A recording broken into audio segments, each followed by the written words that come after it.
जितना बदतमीज होता है शोबिज में, उसको उतना इंडिया ही के भाई काम पैसे मिलता नहीं है। मिलते, फकीरों की तरह पैसे मांग रहे होते हैं तो बंदा, उसकी इज्जत नफ्स जो है वो मजरू होती नहीं है, है और जिस उसके तरह से। जितने फॉलोअर्स होंगे, भले टैलेंट कम होगा, उसको ही काम मिलेगा। अस्सलाम सबको वालेकुम एवरीवन, आई होप आप लोग सब खैरियत से होंगे। शोबिस की दुनिया से कुछ बड़ी इंटरेस्टिंग खबरें हैं। सबसे पहले तो मैं आपको बताऊंगी कि हानिया आमिर की जो मूवी थी, जिसके बारे में बड़ी धूम मची हुई थी और तरह तरह के लोगों के ख्यालात थे, लेकिन आखिर में उस मूवी ने बहुत, आप कह लें कि ज़बरदस्त बिजनेस किया जहाँ जहाँ उसकी स्क्रीनिंग हुई। इस मूवी को इंडिया में बैन कर दिया गया था, वही पाकिस्तान के लिए हेट्रेड। लेकिन हानिया जो है, पहली मूवी उसकी, आप कह लें कि एक बाहर का प्रोजेक्ट, इंटरनेशनल प्रोजेक्ट, और उसने कमाल कर दिया। उसकी अभी तक पाकिस्तान में सक्सेस पार्टी नहीं हुई थी। अभी रिसेंटली उसकी सक्सेस पार्टी हुई, उसकी तस्वीरें मैं आपको यहाँ पे दिखाऊंगी। She looked absolutely gorgeous. और इस पार्टी में जो है यासिर हुसैन थे, सोनिया हुसैन थी, आयशा उमर थी, और आप देख सकते हैं कि सरवत गिलानी है, उशना शाह हैं, टप्पू या Tipu, Tappu Javeri I think, I don't know, I forgotten his name. Is really sweet, flight में मेरे साथ, is a very very amazing human being. लगता है काफ़ी फन नाइट थी। तो इस तरह से जो है वो सक्सेस पार्टी जो है उसको सेलिब्रेट किया गया। और नो वंडर कि बहुत बड़ी कामयाबी है हानिया के लिए कि बाहर एक प्रोजेक्ट किया। इट वाज वेरी रिस्की, लेकिन फिर हानिया को सक्सेस मिली। दूसरी जो खबर है वो सिस्टरोलॉजी के हवाले से है। ये बहनें हैं जो कि व्लॉगर हैं, आप लोग जानते होंगे, द वेरी फेमस। और इनकी जो सबसे छोटी बहन है राबिया फैसल, उसके बारे में कहा जा रहा है कि वो हमज़ा अली अब्बासी के साथ अपना डेब्यू करने जा रही हैं। और फैंस जो हैं दे क्वाइट एक्साइटेड। अभी खुल की चीज़ें सामने नहीं आई हैं, लेकिन ऐसा ही कुछ लग रहा है। इससे पहले लारेब जो हैं, लारेब खुर्रम, वो मुझे पर्सनली बहुत पसंद थी और मैंने शुरू से उसकी ग्रोथ देखी। When she had only what 5000 followers, now she has, I don't no, may be over million, या चंद लाख, 5 6 7 लाख तो होंगे। मैंने लास्ट टाइम कब देखा था मुझे याद नहीं है, but she is super talented. और वो एक कहते हैं ना, जेन्यूनली जो कोई होता है फ़नी, तो बड़ी आप कह लें रॉ सी है, अनफिल्टर्ड सी है। आजकल की बाकी की जो यूट्यूबर्स हैं, ठीक है, they are making money, they are doing their work and everything, but वो जो जेन्यून बात होती है ना लोगों में, कि पता चलता है किसी किस्म की बनावट नहीं, वो चीज़ आपको देखने को नहीं मिलती है, और लारेब में ये बात है। रुमैसा भी इसी तरह से आई थी फील्ड में, और बल्कि रुमैसा का पहला प्रोजेक्ट मेरे साथ ही था, मास्टर्स। और बहुत सारी ऐसी टिकटॉकर्स हैं, जन्नत ने मूवी की, और भी बहुत सारे हैं। जुल्करनैन हैदर भी उसी प्रोजेक्ट में था, माए साथ ही उसका पहला प्रोजेक्ट था। तो टिकटॉकर्स जो हैं उनको प्रोडक्शन हाउस लेते हैं because they have great fan following. तो उनको ये भी होता है कि भाई इनकी फ़ैन फॉलोइंग की वजह से हमारा प्रोजेक्ट जो है उसको ज़्यादा देखा जाएगा।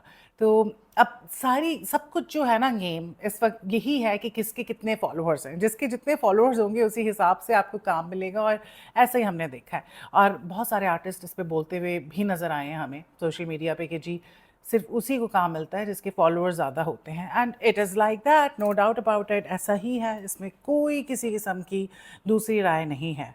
प्रोडक्शन हाउसेस, प्रोड्यूसर सिर्फ अपना सोचते हैं, डायरेक्टर्स भी वो अपना सोचते हैं कि जी हमारा प्रोजेक्ट हिट हो जाए। खैर है, बाकी आर्टिस्ट जो हैं वो रुलते रहें। मैं ये नहीं कह रही कि टिकटॉकर्स को काम नहीं मिलना चाहिए, लेकिन जो आर्टिस्ट हैं जिन्होंने पूरी ज़िंदगी सिर्फ अप आर्ट को ही दिया है, एक्टिंग की है, सीखी है, जिनके पास ज़्यादा नॉलेज है, जिनको कैमरा हैंडल करना आता है, जिनको प्रॉपर डायलॉग्स डिलीवर करने आते हैं, जिनको आर्ट का पता है, वो बेचारे बगैर काम के बैठे हुए हैं। अच्छा जी, और एक और ख़बर वो ये है कि आदि खान जो हैं, आदि खान बहुत ही गुड लुकिंग बच्चा है। और I think he must be in his early 20s, या पता नहीं 20 का भी पूरा हुआ है कि नहीं हुआ है। हमारे सामने के ये बच्चे मेरे प्रोजेक्ट में हुआ करते थे।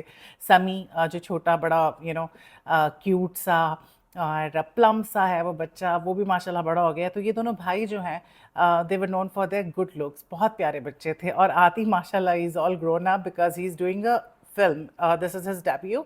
और फिल्म जो है उसका नाम है वेलकम टू पंजाब। इसको डायरेक्ट करे हैं शहजाद रफ़ीक।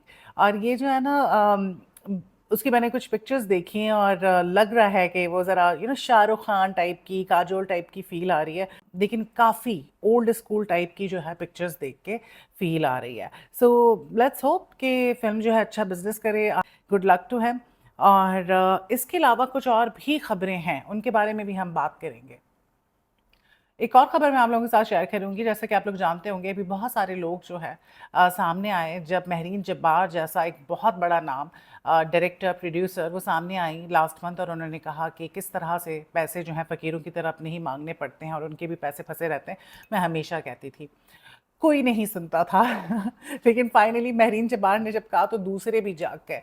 वैसे सब कह रहे होते हैं, सब गालियाँ दे रहे होते हैं सेट पे, पीछे अगर बात करो तो डायरेक्टर को, प्रोड्यूसर को, लेकिन इतना खुल के नहीं कहते क्योंकि उनको डर होता है कि जी काम नहीं मिलेगा, हम खुल के कहें। हर कोई अब मेरी तरह तो नहीं होता ना कि किसी से नहीं डरता। खैर इस तरह आपके दुश्मन बहुत बन जाते हैं, मेरे भी बहुत हैं। सच बोलना इस दौर में आपको बहुत भारी पड़ जाता है, कोई नहीं सच सुनना चाहता। तो इसी तरह जब बहुत सारे आर्टिस्ट सामने आए, फैज़ान ख्वाजा आए, क्योंकि सबने कहा यार फैज़ान ख्वाजा किधर है, वो भी हुआ करते थे।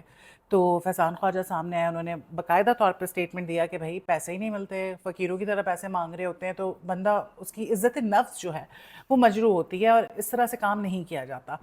तो उन्होंने इंडस्ट्री जो है वो क्विट कर दी और बहुत सारे सीनियर आर्टिस्ट जो हैं सामने आए और उन्होंने यही शिकायत की। आई एम ग्लैड कि सब सामने आ रहे हैं और ये कह रहे हैं, लेकिन फिर भी प्रोड्यूसर्स जो हैं उनको कोई फ़र्क नहीं पड़ता खुल के, क्योंकि कोई किसी का नाम नहीं ले रहा और लेगा भी नहीं, क्योंकि नाम लेगा तो पता है कि जी पक्की पक्की दुश्मनी हो जाएगी, तो कोई खुल के किसी प्रोड्यूसर का नाम नहीं लेगा। लेकिन चलो एटलीस्ट ये लोग कह तो रहे हैं ना, असल जो बात है वो तो बता रहे हैं ना। इसी तरह एक और एक्टर हैं काफ़ी इंस्पायरिंग, उनका नाम है उस्मान अली चौधरी और काफ़ी सारे ड्रामों में वो आपको नज़र आते हैं। यूजुअली साइड के रोल होते हैं लेकिन अच्छी उनकी एक्टिंग है और प्रेजेंस उनकी टीवी पे ठीक ठाक है उनकी एक्टिंग की वजह से। अभी इन्होंने फरार जो है ड्रामा सीरियल, उसमें कैरेक्टर उन्होंने किया था एसएचओ का, एसएचओ शाहजमान।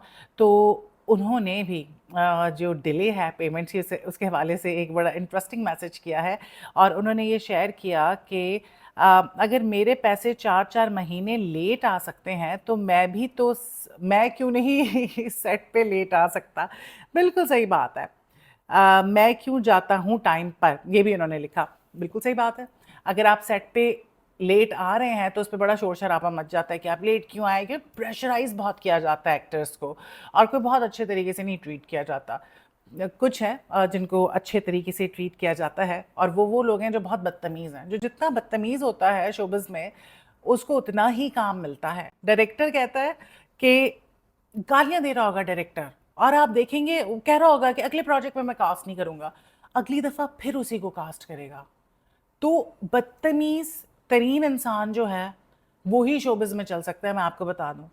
बदतमीज़ इंसान चल सकता है और टाइम की बात हो रही है, जैसे यहाँ पे उस्मान अली चौधरी ने कहा, तो बिल्कुल जो टाइम पर आ रहे होंगे, जो पंक्चुअल हो रहे होंगे, उनकी इज़्ज़त नहीं होगी। जो रुला रहे होंगे, टाइम पर नहीं आ रहे होंगे, उन्हीं के आगे पीछे भाग रहे होंगे।